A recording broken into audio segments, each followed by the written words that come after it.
enormous monstrosity staffed by American military. And as the meeting finished with the White House health team, which was, by the way, all about, yes, precision medicine, personalised medicine, they wanted to know what we were doing on genomics and informatics and our strategy, I said quietly to our host, it's all really good, but where's the West Wing? And he said, Minister, he said, this is the West Wing. And he could see my face. He said, I know what you're thinking. You're wondering where CJ is. And I said, well, yeah, I was really. And at which point we arrived at a door, looking down some steps where there was a little toy building, which was, I recognised then as the White House. He said, Minister, this is the West Wing, the executive wing of the presidency. That is the drawing room of the West Wing. We had a good conversation about precision medicine, and I talked through what we were doing here in the UK. On Sunday night, I wished I hadn't been quite so effusive, because President Obama stood up and gave a very big speech in his State of the Union about the American commitment to precision medicine and launched the American Precision Medicine Initiative. It was a reminder that we're in a global race, but we're also in a global collaboration. I'm going back to Washington in May to talk to the FDA, back to the White House team, and to see the congressional leaders on the Hill who are driving this agenda in a cross-party way as well. So I really welcome this all-party group, Norman. I think it's hugely welcome, and is coming to be formed at a time when this subject will need really high-quality debate in both houses, and frankly your house often leads on the lower house on science and technology and medicine, but actually there are growing numbers of MPs now with a real interest in this, constituency interest and policy interest. Let me just say something very briefly about three aspects of this. Firstly, the technology, secondly, the disease, and thirdly, for me, the most important bit of it all, which is the patients.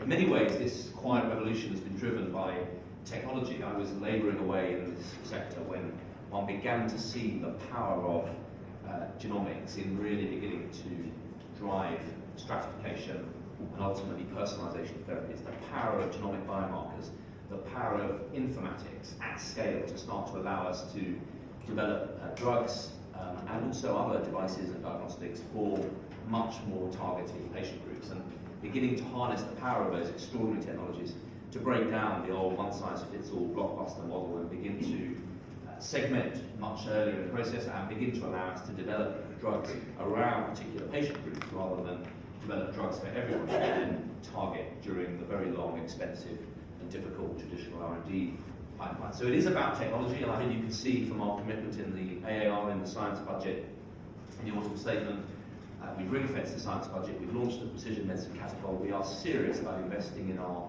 long-term intellectual and academic leadership in this space. But it's crucially every bit as much about disease and about putting the disease axis, if you like, on the policy landscape. People don't suffer disease in academic laboratories, they suffer disease in families, in communities, in places, in hospitals, in healthcare systems. And putting that disease voice at the heart of this policy landscape from day one, for me, is utterly crucial. We don't want to just lead the world in the development of precision and personalised medicine technology, and then find we haven't developed the healthcare systems capable of adopting and using them. Which is why when we launched the genomics program, on day one, it was fundamentally linked to the NHS.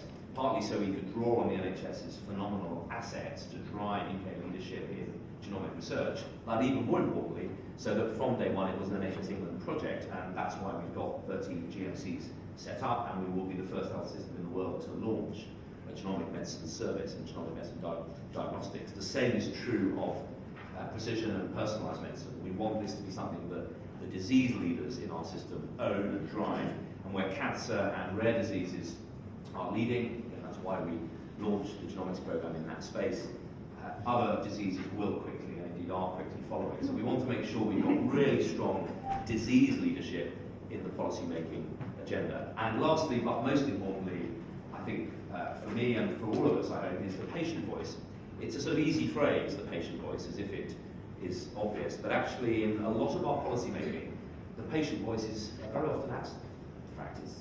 Patients tend to be very patient. They wait for the diseases, for the innovations, for the treatments to come through. They wait to be consulted, and I want to make sure we put patient voice right at the front line of this, not just because personalised precision medicine is all about patient-centred research using tissues and genomics and data, and we need patients' active consent and support and participation in harnessing those assets, but because the care pathway reforms and the NHS England clinical reforms need strong patient voice right at the heart of them. So that's why I've made the big, broad offer to the charities and to the patient groups to come to top table in this new life science strategy that I'm putting in place, because it isn't just a strategy for industry. The whole central idea of the strategy when the PM launched it in 2011 was we're building on traditional support for a key industry at BIS, integrating it with the health service and the health system with a minister at DH and BIS to build an integrated innovation economy in which we harness and unleash the power of our health system to support this increasing personalisation, this quiet revolution, and draw those products through more quickly. Which brings me to the Accelerated Access Review, which reports in April. And we are serious about trying to look at how we use our extraordinary health system as an asset to drive the quicker adoption of personalised therapies, both drugs but also digital devices and the wider medtech agenda. Now, in all of that, patient voice will be key. At the moment, I spend most of the night signing letters from industry complaining about slow uptake of innovative technologies into our health system, and then I put the paper away. Normally you'll be familiar with this, and spend the rest of the night signing letters from patients complaining about slow access to 21st century innovation. The good news is it's the same problem, described from two different aspects, and I'm convinced we can tackle it if we can take time, cost and risk out of developing innovation by focusing and starting with patient tissues data and patients' experience of disease. Will make it much easier to develop innovations that are transformational. And with patient voice, I think we will carry the NHS with us. So it's a very exciting agenda.